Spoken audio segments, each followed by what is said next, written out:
Well, we're now well into the return of the NBA in the bubble, and so far I think it's fair to say the product on the court has exceeded any and all expectations we could have had for it.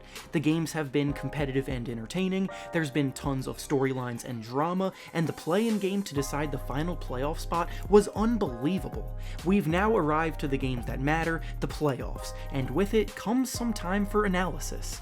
For the topic of today's video and my next video, I will be going through every playoff team from both conferences and identifying their biggest weakness that could hold them back in postseason play.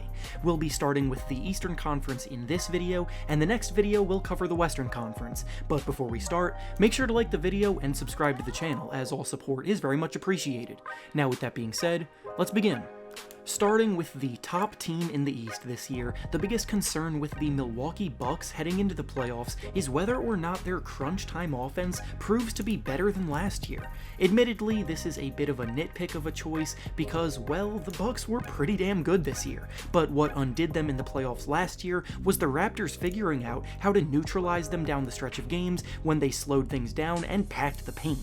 The Bucks were a top 5 offense in the half court throughout the year, which is obviously very promising, but they were also last year in the top 5, and it ended up being their demise against the Raptors, so it should be taken with a grain of salt. Whether or not Giannis can continue to be the elite player he's proven to be against a packed paint will be the key to their success, and with Chris Middleton playing the best basketball of his life, they should at least be feeling pretty good, especially with Kawhi Leonard no longer being in the Eastern Conference. Speaking of Kawhi Leonard and his former team, the biggest concern with the Toronto Raptors heading into the playoffs is whether or not they have enough shot creation where it matters. In last year's playoffs, when push came to shove, they leaned heavily on Kawhi Leonard to go get a bucket and bail them out with some incredible displays of individual offense, and while guys like Kyle Lowry, Fred VanVleet, and Pascal Siakam all played well along the way as well, it wasn't at the level of consistency as Kawhi. For example, in the series against Philadelphia last season, which was arguably their toughest series on the way to the finals, VanVleet was a complete no-show, averaging just 2 points, and Lowry shot under 40% from the field, and without Kawhi Leonard here anymore, that can't happen. They also don't have any player that scores from isolation at a reliable enough rate to be considered a go-to scorer down the stretch of games.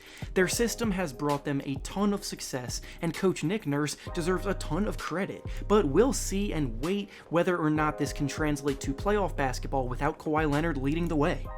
Up next, the biggest concern with the Boston Celtics heading into the postseason is their interior, specifically on defense. Daniel Theis has proven to be a very solid defender, but when it comes to the matchups he'll have to deal with, it may be a struggle for him.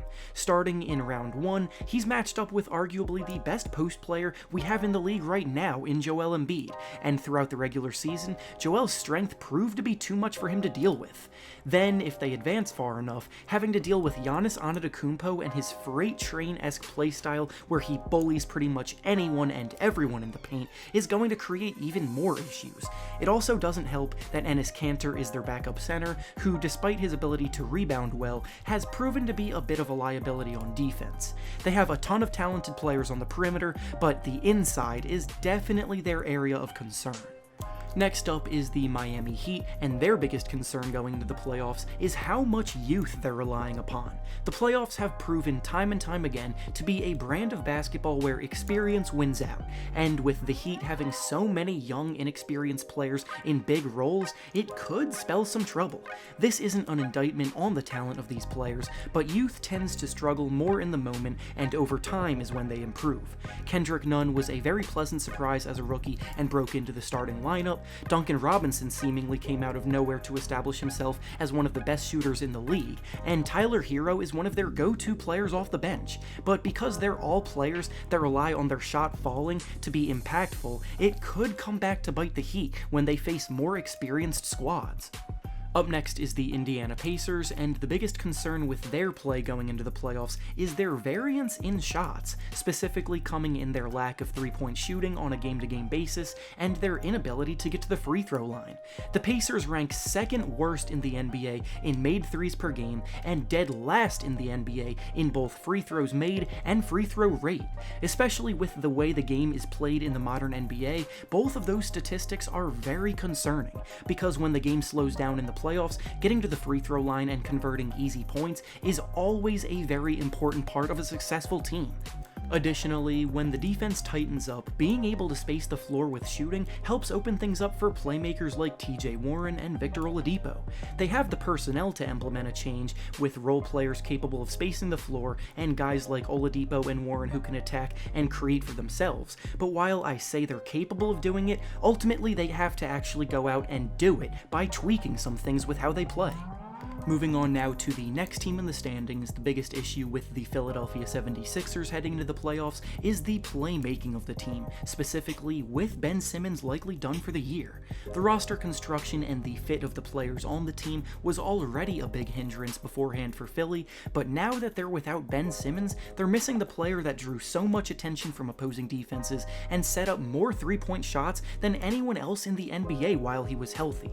The backcourt players for the Sixers, at least offensively, haven't been very good, with Josh Richardson's production being inconsistent, Shake Milton still learning the ropes after coming on late in the year, and Korkmaz shooting it well some nights and struggling others. Alec Burks will likely be the one who needs to step up into a bigger playmaking role, but ultimately, everyone's going to need to do more in Simmons' absence. Joel Embiid will likely be seeing even more double teams now, which will hurt, so the guys on the outside need to be ready to make their shots and find Embiid inside when he's open.